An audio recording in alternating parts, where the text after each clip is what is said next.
Conflict drives story, but it also serves one other critical purpose, and we're going to get to that. Thank you for liking, subscribing. I really do appreciate it. If you're new to this channel, we talk about all things related to story, mostly from a screenwriting point of view, but it does pertain to other types of writing as well. And if you have watched some of my other videos, you know I don't like to talk too much about random stuff and don't want to waste your time.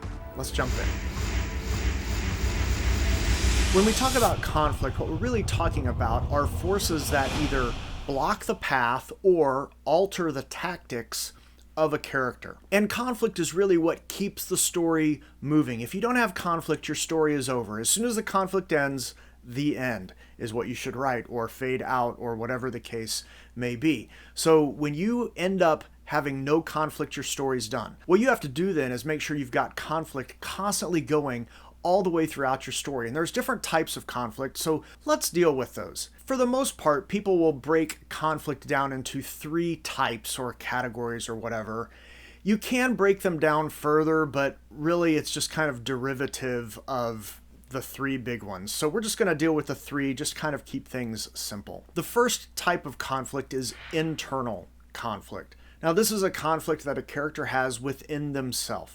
Think of it as a character wrestling with the notion of what I want versus what I should do. I want a chocolate chip cookie. I should eat an apple, right? It's the internal conflict that we all wrestle with. What I want versus what I should do. And in many ways, internal conflict is just a fight with yourself. Maybe I'm fighting with my own morals and questioning what's going on. Maybe I'm fighting with some philosophical notion of how I view the world, and that philosophy is getting tested as the story progresses or as events emerge.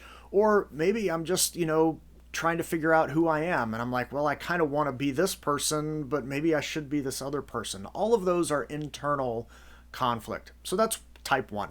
Type 2 is interpersonal conflict. Interpersonal conflict is conflict you have with other people. So it's the notion of what I want versus what someone else wants. So I want the last chocolate chip cookie. They want the last chocolate chip cookie. We're going to have some conflict over that. Who's going to get it? Are we going to split it down the middle? Does somebody get the whole thing? If I break it in half, do you then choose the halves you want? Like how all of that works out, that's interpersonal conflict. And you can take interpersonal conflict and kind of blow it up a little bit. So it's not just one person against one person. Maybe it's one person against 2 or 3 or 5 or 10 or 100 or 1,000 or whatever it is, right? I have interpersonal conflict when I have my character wanting something that another character or group of characters wants. That's interpersonal conflict. The third type of conflict is external conflict. This is conflict with external forces, things that you can't control. So it's the character saying, here's what I want versus what I can't control. Something like a volcano or an earthquake or a hurricane or traffic. Any of those things would qualify as external forces, right? They're things that are impacting our character and forcing them to alter their path or change their tactics. And that's what conflict, again, is. So we have internal conflict, warring with ourselves, interpersonal conflict with other people, or external conflict with outside forces. Now, ideally, when you're telling a story, you really want to include more than one of these. So think about it when you're writing. If you have a scene, you want at least one of these types of conflict in your scene at all times. So the person walks in, there's immediately conflict, and that conflict might get resolved in that scene, but it starts a new kind of conflict or a new struggle or wrestle for the character. So you want that. One trap that a lot of new writers fall into, though, is you just include only one. And no. You want to stack them. And it's not that you want to stack interpersonal conflict on top of interpersonal conflict on top of interpersonal conflict. You might, depending on the story, but if it's all too close together, it starts to feel like the same thing over and over and over again. It's like, oh great, he's going to walk into a room and they're going to argue with him, and then he's going to walk into a room and they're going to argue with him, and it just feels very flat and very boring. So what you want to try to do is you want to try to stack these types of conflict. You want to have internal conflict, you want to have external conflict, you want to have interpersonal conflict.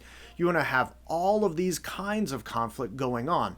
The more, the better. Add it on, lay it on. Again, one of the things you want to do, we talked about this in another video, you want to torture your main character. Torture them. Give them all kinds of conflict. If there's not enough going on, give them something else.